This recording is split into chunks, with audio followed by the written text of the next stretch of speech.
ব্যক্তিগতভাবে আমি বিশ্বাস করি যে আমি যখন একজন মেধাবীকে, সে যেই রাজনৈতিক আদর্শে বিশ্বাস করুক না কেন, আমি যদি একজন মেধাবীকে তার নিজের জায়গায় পৌঁছতে সাহায্য করি, তখন সে কিন্তু একটি বিষয়ে চিন্তা ভাবনা করবে যে আজকে বিএনপি সরকার ছিল বলেই আমি আমার মেধার শক্তিতে এখানে আসতে সক্ষম হয়েছি।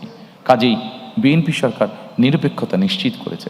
কাজেই আমি চেষ্টা করব যে বিএনপি সরকার নিরপেক্ষভাবে যাতে তার কাজ করতে পারে, সেই চেষ্টা আমি করব। পুরো বিষয়টাকে আমি এইভাবে দেখি এবং সেই জন্যই আমি মনে করি যে যেইটার যোগ্য, যে আর যেই মেধা আছে তাকে সেভাবেই সুযোগ দেওয়া উচিত।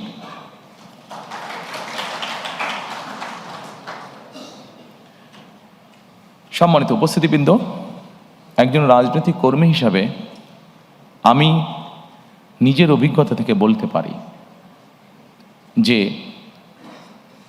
বিচার বিভাগকে কিভাবে নিয়ন্ত্রণ করা হয়েছিল বিগত স্বৈরাচারের সময়।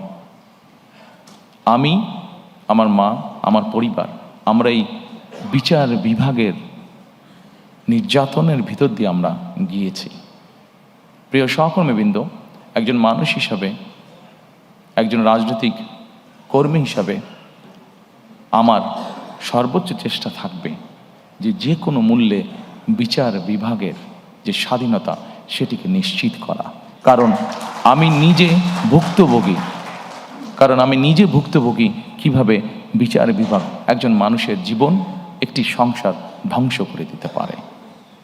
সেই জন্য আমরা সরকার গঠনে সক্ষম হলে আমাদের সর্বোচ্চ চেষ্টা থাকবে যে কোনো মূল্যে বিচার বিভাগের স্বাধীনতাকে নিশ্চিত করা। সম্মানিত উপস্থিতিবৃন্দ, এরপরে আপনাদেরকে আমি অনুরোধ করব, রাষ্ট্র ব্যবস্থার সংস্কারের শেষ যেই ঘটে স্থানীয় সরকার, সেখানে যদি আপনারা একটু দৃষ্টি দেন। সম্মানিত উপস্থিতিবৃন্দ, বিএনপি বিশ্বাস করে স্থানীয় সরকার হলো গণতন্ত্র এবং উন্নয়নের প্রাণ কেন্দ্র। আমাদের এখানে অনেকেরই অভিজ্ঞতা আছে বিভিন্ন দেশ দেখার, বিশেষ করে ইউরোপের উন্নত দেশগুলো দেখার। আমি নিজেও অনেক দিন ইউকেতে থাকতে বাধ্য হয়েছি। আমি সেখানে যতটুকু দেখেছি, আমার যতটুকু অভিজ্ঞতা হয়েছে, যে স্থানীয় সরকার বলতে যেই সরকারটিকে বোঝায়, এটিকে যদি আমরা স্বাধীনভাবে কাজ করতে দিতে সক্ষম হই, এটিকে যদি আমরা একটি প্রাতিষ্ঠানিক রূপ হিসেবে ধীরে ধীরে গড়ে তুলতে পারি, তাহলে দেশের অনেক সমস্যার সমাধান করা স্থানীয়ভাবে সম্ভব হবে। দুঃখজনকভাবে হলেও আমাদের দেশের টেকনাফের একজন মানুষকে বা তেঁতুলের একজন মানুষকে অনেক সময় ঢাকায় আসতে হয় বিভিন্ন কাজে, ছোট্ট একটি কাজে হয়তো তাকে ঢাকায় আসতে হয়। কিন্তু আমরা যদি ধীরে ধীরে স্থানীয় সরকার এটিকে যদি আমরা ধীরে ধীরে শক্তিশালী করে গড়ে তুলতে পারি, তাহলে অবশ্যই এমনও পরিস্থিতি দাঁড়াবে যে কোনো একটি মানুষকে তার প্রয়োজনের জন্য, ছোটোখাটো প্রয়োজনের জন্য হয়তো ঢাকায় আসার প্রয়োজন হবে না, সে স্থানীয়ভাবেই তার সমস্যার সমাধান করতে পারবে। শুধু তাই নয়, স্থানীয় সরকারটিকে যদি আমরা শক্তিশালী করতে পারি, তাহলে আমরা গণতন্ত্র নিয়ে যেই কথা বলছি, গণতন্ত্রের ভিত্তিটাকে শক্তিশালী করার জন্য যেই কথাটা বলছি, সেটিও করতে আমরা সক্ষম হব। কারণ জবাবদিহিটা স্থানীয় পর্যায় থেকে তৈরি হবে। জবাবদিহিতা যখন স্থানীয় পর্যায় থেকে তৈরি হবে, মানুষের জীবনমান উন্নয়ন হতে তখন বাধ্য, দুর্নীতি কমে আসতে তখন বাধ্য, প্রকৃত উন্নয়ন বলতে যা বোঝায়, আইন শৃঙ্খলা বলতে যা বোঝায়, সকল কিছু তখন ধীরে ধীরে ভালোর দিকে এগোতে থাকবে।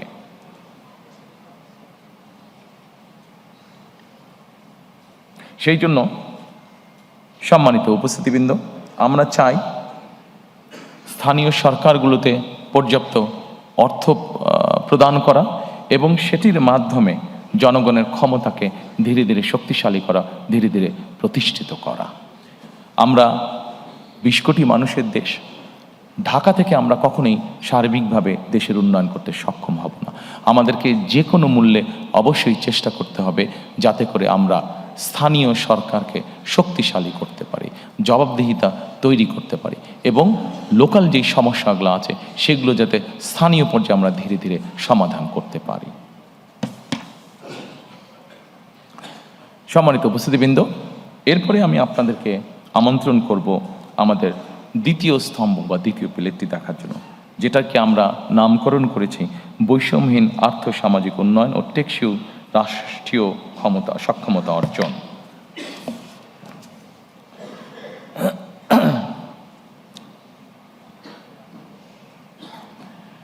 সম্মানিত উপস্থিতিবৃন্দ, বাংলাদেশে এইটিকে আমরা বৈষম্যহীন আর্থসামাজিক উন্নয়ন টেকসই রাষ্ট্রীয় সক্ষমতা অর্জন, এটিকে আমরা কয়েক ভাগে আবার ভাগ করেছি।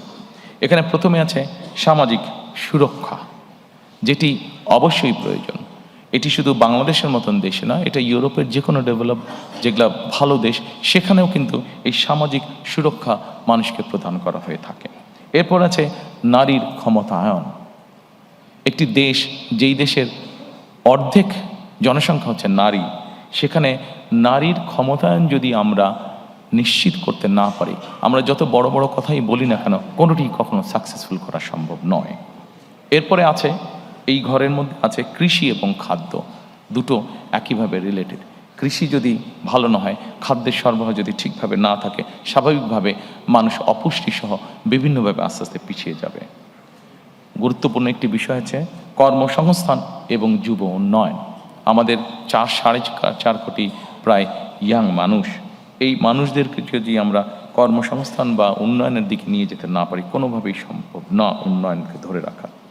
শিক্ষা, মানব সম্পদ, স্বাস্থ্যসেবা প্রত্যেকটি আমাদের জানাতে অত্যন্ত গুরুত্বপূর্ণ। এরপরে একটি বিষয় আসছে প্রতিরক্ষা এবং পররাষ্ট্রনীতি। আমরা যখন ওই ঘরে যাব, আমি আপনাদের সাথে সংক্ষেপে এই বিষয়টি, আমার মতামতটি আপনাদের সামনে তুলে ধরবো বা আমাদের পর্যালোচনা। এরপরে আছে আমাদের প্রায় 1.5 কোটি মানুষ প্রবাসে বাস করেন এবং তারা আমাদেরকে দেশ গঠনে বিভিন্নভাবে সহযোগিতা করেন। তাদেরকে নিয়ে আমাদের কি চিন্তা সেটিও সংক্ষেপে আপনাদের সামনে তুলে ধরব। এবং এরপরে আসছে পরিবেশ, পানি ও দুর্যোগ ব্যবস্থাপনা। আমরা যদি প্রথমে আসি, সম্মানিত উপস্থিতিবৃন্দ, সামাজিক সুরক্ষা। 4 কোটি, বাংলাদেশে 4 কোটি মানুষ, 4 কোটিরও বেশি মানুষ দারিদ্রতার ভিতরে বা চরম দারিদ্রতার ভিতরে বাস করছে। এর মধ্যে দেশে প্রায় 53 লক্ষ নারী আছে যারা বিধবা। একটি বড় অংশ আছে যাদেরকে নিয়ে আমরা সাধারণত কথা বলি না, বলার সুযোগ হয় না, অথবা বিভিন্ন কারণে আমরা এড়িয়ে যাই। সেটি হচ্ছে প্রতিবন্ধী মানুষ। যেভাবেই হোক আমাদের সমাজ ব্যবস্থার কারণে কেন জানি এই মানুষগুলোকে আমরা চেষ্টা করি লুকিয়ে রাখতে, যেটি একদিক থেকে অন্যায়। প্রিয় সহকর্মীবৃন্দ, সম্মানিত উপস্থিতিবৃন্দ, প্রথমেই আমরা দুটি কাজে হাত দিয়েছি, যে দুটি বিষয় কম বেশি আপনারা এর মধ্যে শুনেছেন। দুটি কাজ আমরা শুরু করতে চাই এই সামাজিক সুরক্ষাটাকে নিশ্চিত করার জন্য। সেটি কি? সেটি হচ্ছে আমরা বাংলাদেশে প্রত্যেক গৃহিণীর হাতে, বাংলাদেশে প্রায় 4 কোটি পরিবার আছে, প্রত্যেক গৃহিণীর হাতে আমরা একটি কার্ড পৌঁছে দিতে চাই। সেটির নাম হবে ফ্যামিলি কার্ড। এই ফ্যামিলি কার্ডটা, এটি কিন্তু শুধু নারীরা পাবেন এই ফ্যামিলি কার্ডটা। এখন আপনি হয়তো বলতে পারেন এই ফ্যামিলি কার্ড দিয়ে কী হবে? সম্মানিত উপস্থিতিবৃন্দ, আমরা একটি কথা প্রায় বলছি, আমাদের পরের যেটি আছে নারীর ক্ষমতায়ন। দেখুন, আমাদের দেশের নারীরা, অধিকাংশ নারী কি অবস্থায় থাকেন সামাজিক বা মানসিক বা পারিবারিকভাবে, আমি সেই দীর্ঘ আলোচনায় গেলাম না। আমরা সকলেই জানি ওনারা অনেক ডিপ্রাইভড অবস্থায় থাকেন, আন্ডার প্রিভিলেজ অবস্থায় ওনারা থাকেন। আমরা যখনই সরকারের পক্ষ থেকে একটি কার্ড একজন গৃহিণীর কাছে পৌঁছে দিব, স্বাভাবিকভাবে কিন্তু উনি এম্পাওয়ার্ড ফিল করবেন, মানসিকভাবে তখন ওনার একটা শক্তি বৃদ্ধি পাবে। ওনার পরিবারের কাছে, বাবার পরিবার, নিজের স্বামীর পরিবার, শ্বশুর বাড়ি, সকল জায়গায় উনি কিছুটা এম্পাওয়ার্ড ফিল হবেন। এটি আমরা দৃঢ়ভাবে বিশ্বাস করি।